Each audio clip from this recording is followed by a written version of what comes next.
Hello and welcome to my channel out the doubts. So guys, आज का ये video class 7th की social studies की book का चैप्टर है जिसका नाम है डेमोक्रेसी एंड इक्वलिटी।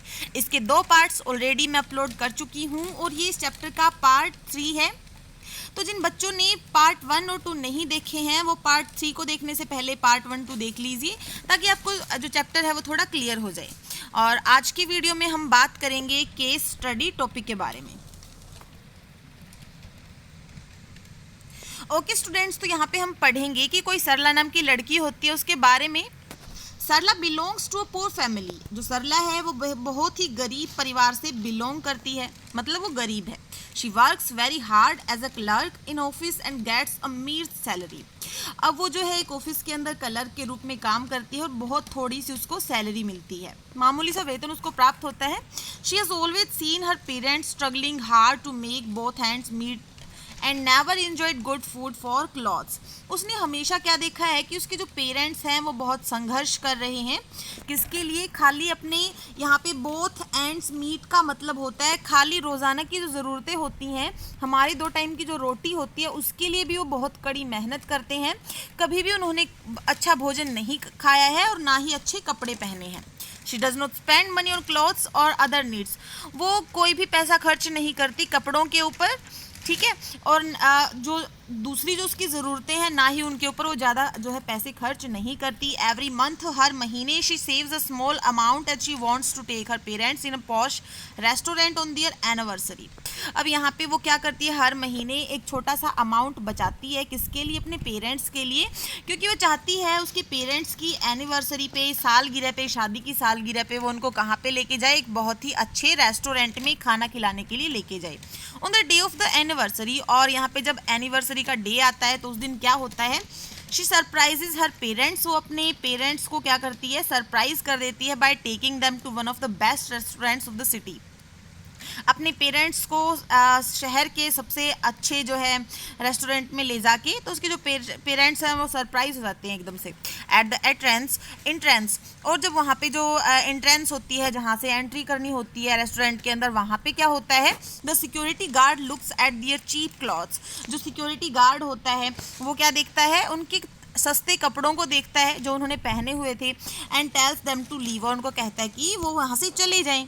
सरला सोचती है that the guard is judging her from her clothes, कि जो गार्ड है वो उसे उसके कपड़ों से जज कर रहा है, वो उसके कपड़े देख के यूँ सोच रहा है कि हम गरीब हैं। And she tells him that she has money, और वो उसको बताती है कि उसके पास पैसा है, and she can pay for her family meal very comfortably. और वो बड़े आराम से अपने फैमिली के भोजन का पैसा पे कर सकती है। वो ऐसा किसको कहती है?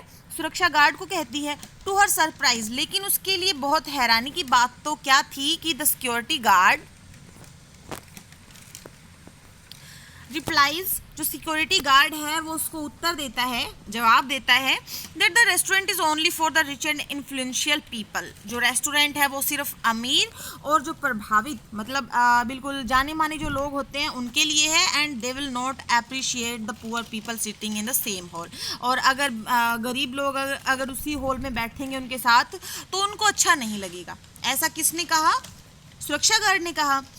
सरला फील्स हर्ट। सरला को बहुत ज़्यादा दुख महसूस हुआ एंड रिजेक्टेड, क्योंकि उसको रिजेक्ट कर दिया गया था। एंड सैडली रिटर्न्स बैक, और वो बहुत दुखी होके वापस आ जाती है विद हर फैमिली, अपने परिवार के साथ, टू हर होम, अपने घर पे। तो देखिए यहाँ पे एक लड़की है जो कि एक रेस्टोरेंट के अंदर जाती है, लेकिन उसको एंट्री नहीं करने देता कोई। क्यों? क्योंकि वो गरीब है, क्योंकि उसने अच्छे कपड़े नहीं पहने हैं। तो क्या हम बोल सकते हैं कि ये हमारा एक डेमोक्रेटिक देश है? तो बिल्कुल गलत बात है भैया, ऐसा किसी के साथ भेदभाव नहीं किया जाना चाहिए। अभी हम बात करेंगे ह्यूमन डिग्निटी के बारे में। अब इस केस को पढ़ के ही हमारे दिल में एक चीज़ आती है, क्या? आत्मसम्मान। आदमी की जो गरिमा होती है उसका, अगर एक व्यक्ति का आत्मसम्मान टूटेगा तो सब कुछ टूटेगा, देश टूट जाएगा, ठीक है। तो क्या होना चाहिए? आत्मसम्मान सभी का जो है होना चाहिए, सभी का हमें रिस्पेक्ट करना चाहिए, हर व्यक्ति की, चाहे वो गरीब है या फिर अमीर है या फिर फिजिकली उसको कोई प्रॉब्लम है, हमें सबकी इज्जत करनी चाहिए। तो उसी को हम एक डेमोक्रेटिक देश बोल सकते हैं। तो अब हम बात करेंगे ह्यूमन डिग्निटी के बारे में। Okay, self respect is the most vital factor in life. अब जो सेल्फ रिस्पेक्ट होती है, जिसको हम आत्मसम्मान बोलते हैं, ये बहुत ही क्या वाइटल फैक्टर होता है हमारी ज़िंदगी का, बहुत महत्वपूर्ण तत्व होता है, बहुत महत्वपूर्ण कारक होता है। विदाउट इट, और इसके बिना मैन इज सीपर, इसके बिना जो आदमी है वो कुछ भी नहीं है। To live worldly with self respect one has to overcome difficulties. Doctor B R Ambedkar, अब जो डॉक्टर बी आर अम्बेडकर हैं वो क्या कहते हैं, ह्यूमन डिग्निटी और self respect is a recognition of the fact that every individual is worthy of respect. Self respect का मतलब होता है कि सभी जितने भी इंडिविजुअल होते हैं उनको याद रखना चाहिए कि जितने भी लोग होते हैं, चाहे वो अमीर हैं चाहे वो गरीब हैं, वो किसके वर्दी होते हैं, रिस्पेक्ट के, मतलब उनकी जो है हमें रिस्पेक्ट करनी चाहिए। Irrespective of his her financial status, हमें क्या नहीं देखना चाहिए कि पैसे का उसका स्टेटस क्या है, फाइनेंशियली मतलब वित्तीय रूप से उसका जो स्टेटस है वो कैसा है, ये हमें बिल्कुल भी नहीं देखना है। एजुकेशनल क्वालिफिकेशन भी हमने उसकी नहीं देखनी है कि वो कितना पढ़ा लिखा है, हमें ये भी नहीं देखना। हमें उसका कलर भी नहीं देखना कि वो काला है गोरा है, हमें उसकी कास्ट भी नहीं देखनी कि वो किस कास्ट का है, हमें उसका रिलीजन धर्म भी नहीं देखना कि वो किस धर्म का है, और रीज़न ना ही हमें ये देखना है कि वो किस रीज़न से आया है, किस इलाके से आया है। हमें सबकी क्या करनी चाहिए, रिस्पेक्ट करनी चाहिए। Equality and justice, irrespective of one's status, is the foundation of any democracy, and this equality and justice protects the human dignity of the citizen. अब जो equality होती है, जो justice होता है, अब यहाँ पे किसी भी व्यक्ति का मान लीजिए आत्मसम्मान को अगर ठेस पहुँचती है तो वो क्या होता है, सबसे बुरी बात होती है। तो हमें क्या करना चाहिए, एक डेमोक्रेटिक देश के अंदर, एक डेमोक्रेसी के अंदर क्या चीज़ होती है कि वहाँ पे इक्वलिटी होनी चाहिए सबके लिए, सबके जो है अधिकारों का सम्मान किया जाना चाहिए, सभी की सुरक्षा होनी चाहिए, ह्यूमन डिग्निटी का हमें ध्यान रखना चाहिए। विदाउट इक्वलिटी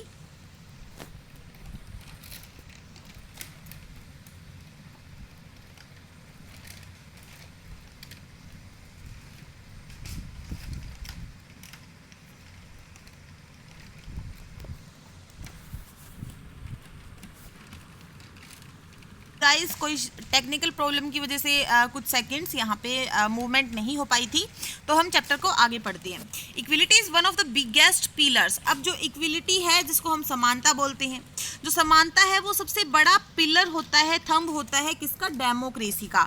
अगर किसी देश के अंदर हम ये बोलें कि वहाँ पे डेमोक्रेसी है, वहाँ पे लोकतंत्र है, तो इसका मतलब ये है कि वहाँ पे समानता है लोगों के बीच। Without equality a country as diverse as India can not progress.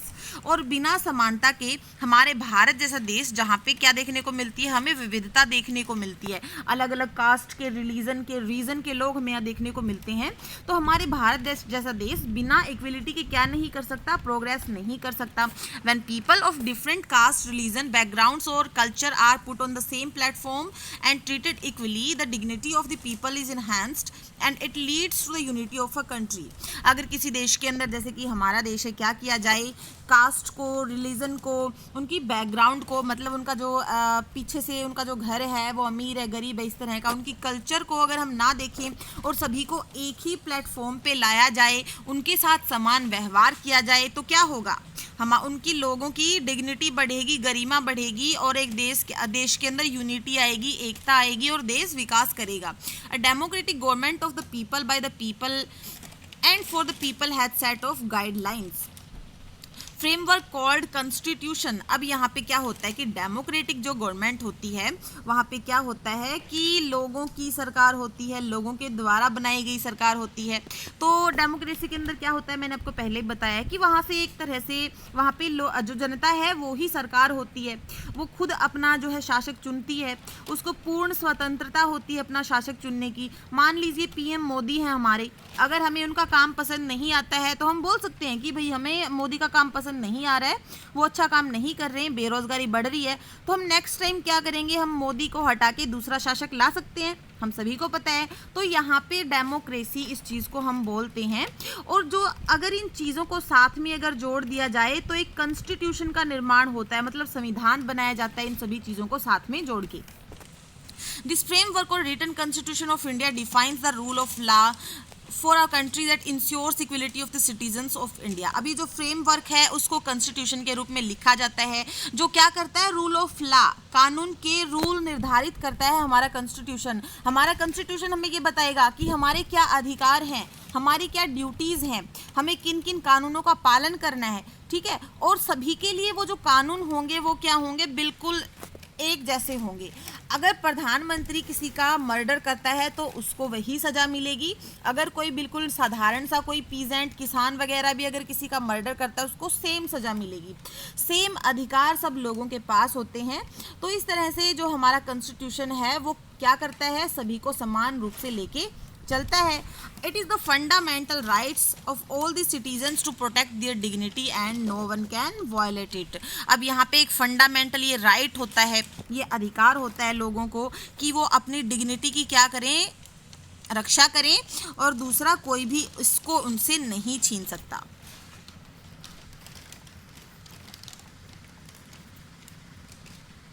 One of the most important feature of a democratic government is people's power। अब अगर बात करें डेमोक्रेटिक गवर्नमेंट की, लोकतांत्रिक जो सरकार होती है, उसका एक इम्पोर्टेंट फीचर क्या हो सकता है, लोगों की पावर, पीपल्स पावर, मतलब जनता की शक्ति। A democratic government is formed for the people. एक जो डेमोक्रेटिक गवर्नमेंट होती है वो लोगों के लिए बनाई जाती है, एंड बाय द पीपल, और लोगों के द्वारा ही बनाई जाती है। The power with people in a democracy doesn't and with voting for their candidate. अब यहाँ पे जैसे कि पावर विद पीपल, अब जो लोगों की शक्ति होती है वो डेमोक्रेसी के अंदर वो सिर्फ वोट देने तक ही सीमित नहीं होती कि उनके कैंडिडेट के लिए उन्होंने वोट दे दिया, बात खत्म, नहीं, यहाँ तक बात खत्म नहीं होती। Their responsibility and power lie after elections too. Election के बाद भी क्या उनकी जिम्मेवारी होती है, people have the right to equality and the responsibility to treat everyone equally. लोगों को राइट मिला हुआ होता है कि उनके साथ कि वो इक्वलिटी का व्यवहार करेंगे, सभी के साथ उनकी जिम्मेवारी होती है कि सभी के साथ वो क्या रहें, समान रूप से व्यवहार करें। All must put in their efforts to maintain the dignity of citizens. जितने भी हैं सभी क्या करेंगे, कोशिश करेंगे नागरिकों की गरिमा को मेंटेन रखने के लिए। They have the power to protest for their equality and protect their dignity. उनके पास पावर होती है कि वो क्या करें, विरोध करें। अगर उनके साथ असमानता का व्यवहार हो रहा है वो समानता के लिए विरोध कर सकते हैं और अपनी गरिमा की सुरक्षा कर सकते हैं। ये अधिकार जो है नॉर्मली इंसान को प्राप्त होते हैं एक डेमोक्रेटिक गवर्नमेंट के अंदर। Many times in our country, the right to equality is attacked as in the case of सरला। कई बार क्या होता है हमारे जैसे देश के अंदर कि जो इक्वलिटी का राइट होता है उसको अटैक किया जाता है। जैसे कि हमने सरला का केस पढ़ा। अब सरला भी तो इंसान थी, वो भी तो एक डेमोक्रेटिक देश के अंदर थी, लेकिन देखिए उसके साथ तो भेदभाव किया गया था यहाँ पे। तो यहाँ पे कई बार क्या होता है ऐसे देशों में कुछ गरीब लोगों के साथ जो है क्या किया जाता है, भेदभाव कर दिया जाता है। People are often discriminated on the basis of financial status. बेचारे जो लोग होते हैं, जो गरीब होते हैं, फाइनेंशियल उनके स्टेटस को देख के उनके साथ डिस्क्रिमिनेटेड मतलब भेदभाव किया जाता है। इन द वैदिक पीरियड, अगर बात करें हम वैदिक काल की, जब हमारा वैदिक काल था उस टाइम की अगर बात करें, the Indian society was divided into caste. जो हमारी भारतीय सोसाइटी थी, भारतीय समाज है, वो जातियों में डिवाइडेड था। But a democratic country completely reject this. लेकिन एक जो डेमोक्रेटिक कंट्री होती है वो इस चीज़ को बिल्कुल रिजेक्ट कर देती है कि कोई भी कास्ट वगैरह में कोई चीज़ डिवाइड नहीं होगी। All citizens of India have the right to protect their dignity and seek justice to protect it. जितने भी सिटीजन हैं, जितने भी नागरिक हैं इंडिया के, उनको अधिकार है कि वो क्या करें, अपनी गरिमा की, अपनी डिग्निटी की रक्षा करें, उसको प्रोटेक्ट करें और न्याय की तलाश करें और उसको बचाएं। Sarla could have exercised her right by not going back home quietly. Sarla ने क्या किया कि वो वापस चुपचाप अपने घर चली गई, लेकिन अगर वो विरोध करती कि आप ऐसे कैसे कर सकते हो भाई, मेरे पास जब पैसे हैं तो मैं क्यों नहीं एंट्री कर सकती, हमारा देश डेमोक्रेटिक है, यहाँ पे सभी को बोलने का अधिकार है, सभी के साथ समानता का व्यवहार करने का अधिकार है, तो आप मेरे को ऐसे कैसे वापस भेज सकते हो। अगर वो थोड़ा सा भी वहाँ पे प्रोटेस्ट करती तो वो जो सुरक्षा गार्ड है उसकी हिम्मत नहीं थी कि वो उसको अंदर ना आने देता। लेकिन सरला जो है दुखी होके चुपचाप वापस चली जाती है, वो अपने अधिकारों का फायदा नहीं उठाती। She could have consulted the concerned organization such as social activist to raise her voice against inequality. बहुत सारे ऐसे कंसर्न्ड इस इन टॉपिक से रिलेटेड, इन इशू से रिलेटेड बहुत सारे ऑर्गेनाइजेशन होते हैं, वो उनसे कंसर्न कर सकती थी इसके बारे में और आवाज़ उठा सकती थी, वो उसका साथ जरूर देते। असमानता के विरुद्ध जो है अगर वो उसके खिलाफ बोलती तो पक्का उसका कोई ना कोई साथ देता। We should never ever compromise with dignity. हमें अपनी आत्मसम्मान के साथ, अपनी गरिमा के साथ कभी भी कॉम्प्रोमाइज़ नहीं करना चाहिए। तो ये चीज़ याद रखें। In the words of Dr. Ambedkar, who was one of the architect of Indian Constitution, one most resolved to lay down one's life in enriching the noble ideals of self-respect and is bettering one's human life। अब अगर बात करें doctor Ambedkar की, तो वो क्या थे? हमारे संविधान के निर्माताओं में से एक थे। मतलब जिन्होंने हमारे देश के संविधान का निर्माण किया था वो उनमें से एक थे, वो भी शामिल थे इस चीज़ में। अब वो क्या कहते हैं, अब उनका तो कहना यही है कि जो सेल्फ रिस्पेक्ट होती है मनुष्य की ज़िंदगी का सबसे महत्वपूर्ण ये कारक होती है। Nothing is more disgraceful for a brave man than to live life devoid of self respect. अगर कोई किसी भी ब्रेव आदमी के लिए, किसी बहादुर आदमी के लिए ये चीज़ सबसे बुरी होगी, सबसे अपमानजनक उसके लिए क्या चीज़ होगी? अगर कोई उसको सेल्फ रिस्पेक्ट उसकी नहीं कर रहा है, उसका आत्मसम्मान अगर खुद का नहीं है, तो ब्रेव मैन के लिए वो सबसे क्या है? अपमानजनक बात होती है। It is sad that even today caste system is deep rooted in remote areas। लेकिन ये कहा जाता है, ये बहुत दुख की बात है अभी भी, कि जो रूट हैं किसकी? कास्ट सिस्टम की हमारे देश के अंदर अभी भी हम देखें तो बहुत अंदर तक वो फैली हुई हैं, बहुत दूर दूर के एरियाज़ में फैली हुई हैं। मतलब अभी भी जो है कास्ट के बेस पे लोगों के साथ भेदभाव किया जाता है। अभी भी कास्ट जो सिस्टम है वो हमारे देश के अंदर देखने को हमें मिलता है। In cities also some educated people look down upon some sections of society, such thinking and actions like that of security guard degrade the dignity of people and defeats the purpose of a democratic government। अब यहाँ पे एक democratic जो government होती है और उसका purpose क्या होता है कि देश के अंदर क्या हो, इक्वलिटी हो, वो क्या हो जाता है? वो ख़त्म हो जाता है, हार जाता है हमारा देश इस चीज़ के अंदर। क्योंकि अभी भी हमारे देश में बहुत ज़्यादा भेदभाव हमें देखने को मिलता है। रिलीजन के बेस पे लगा लीजिए आप, रीजन के बेस पे लगा लीजिए, कास्ट के बेस पे लगा लीजिए, तो पूर्ण रूप से अगर हम हमारे देश को डेमोक्रेटिक नहीं बोल सकते, क्योंकि यहाँ पे डेमोक्रेटिक गवर्नमेंट कहने मात्र है, यहाँ पे असल में जो है अभी भी भेदभाव हमें देखने को मिलता है। It is imperative to fight for the rights in courts through protest and community gatherings without disturbing the peace. अब क्या किया जा सकता है? अच्छा यही होगा, क्या करें हम? हमारे अधिकारों के लिए कोर्ट में जाएं, विरोध करें, कम्युनिटी गैदर करें, मतलब हम क्या करें? हमारे समूह बनाएं और जो है कि अगर जाके हम केस लड़ें कोर्ट में, तो शांति के साथ अगर इस चीज़ को हम करें, दूसरों की शांति को खोए बिना, तो हो सकता है कि ये चीज़ आगे जो है ख़त्म हो जाए। गाइस, तो आज की वीडियो में इतना ही। नेक्स्ट वीडियो में हम चैप्टर को कंप्लीट करेंगे और जल्दी ही मैं आपके लिए नेक्स्ट वीडियो लेके आऊँगी। Thank you, have a nice day.